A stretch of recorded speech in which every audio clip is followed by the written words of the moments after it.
At last, Tesla will be added to the S&P 500 stock index, a new major car software release is coming soon, and Fremont dodges a curfew bullet. This is Tesla Tidbits episode number 635, recorded for November 30th, 2020. The show is brought to you by my supporter, Brad.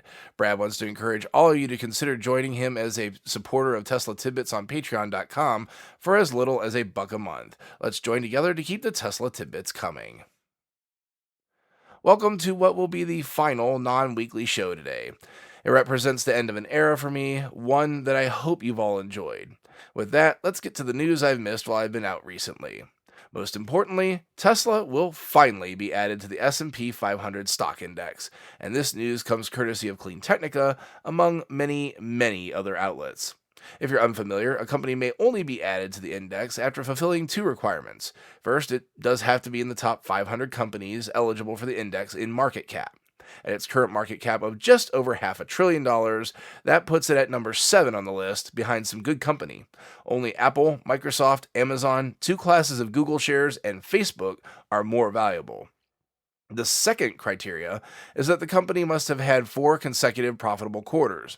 With Tesla turning a profit for 5 quarters running now, this also is not an issue. So why now? The short answer is nobody really knows. The speculation that makes the most sense is twofold.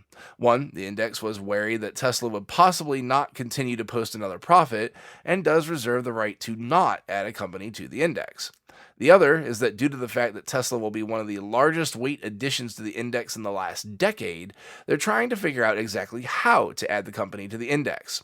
As any index fund will be obviously required to purchase Tesla shares, this will likely cause an issue in making those purchases.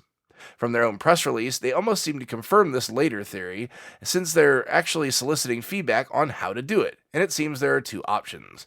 The first would be an all-in approach, requiring the purchase be made prior to market open on the addition date of December 21st. The other option would be to do this in 2 purchases, with one occurring prior to market open on December 14th, and then again on December 21st. A table in that release expects Tesla's weight to make up a touch more than 1% of the S&P index, and the amount required to fund that is estimated at $51 billion. Tesla shares have again skyrocketed in reaction to the announcement, as the company closed at about $408 per share prior to the announcement. As of the most recent market close, it now trades at just shy of $586, and that's before a whole bunch of indexes will be required to purchase shares. Seems like Tesla investors are set to rake in a pile more money here in the near future. I need to now add my disclaimer that this is not stock advice, it's only my opinion, and I am a current Tesla shareholder intending to purchase more shares in the near future and onward. The next story comes from the man himself again, in a surprise announcement that we can apparently expect a major software release to the fleet in time for the holidays. Elon tweeted, quote, "Tesla holiday software release is," and then 2 fire emojis, end quote. I guess that can either be lit or fire, you take your pick. When probed on any hints he could provide, he simply responded, quote, "So many things you want and some you didn't know you wanted," end quote. I'll certainly keep an eye out for the drop, courtesy of my friends at TeslaScope, as alas, I suspect my vehicle being so old will most likely not get many or maybe even any of these updates. I'll keep those interested up to date with what the old vehicles do get once my car gets the update, as well as what everyone else might expect via TeslaScope. Lastly for this show, as COVID-19 continues to spread rapidly around the country, California has implemented a new curfew to help quell the spread. But this thankfully won't affect the Fremont factory, according to reporting from Tasmanian.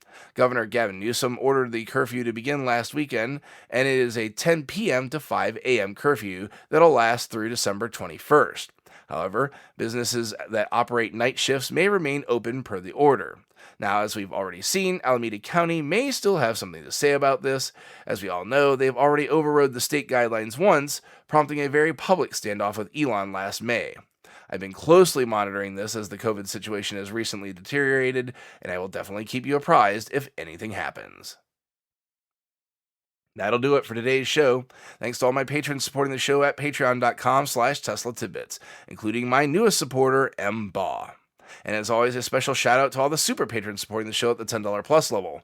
They are Ryan Scarborough, Lee Sweet, William Henry Crew III, Dorian Steve Guberman, Ralph and Cheryl Waterhouse, Todd Sullivan, Mitch Long, Zortek LED Canada, Morvan Og, Raymond and Deborah Malkowitz, T Sportline, Vicky Kirk, Ricky Johnston, Nathan Garza, Ed Patterman, and Sunil Joseph.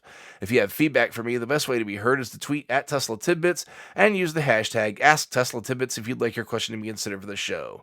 Until Sunday now, keep it charged and hit the road.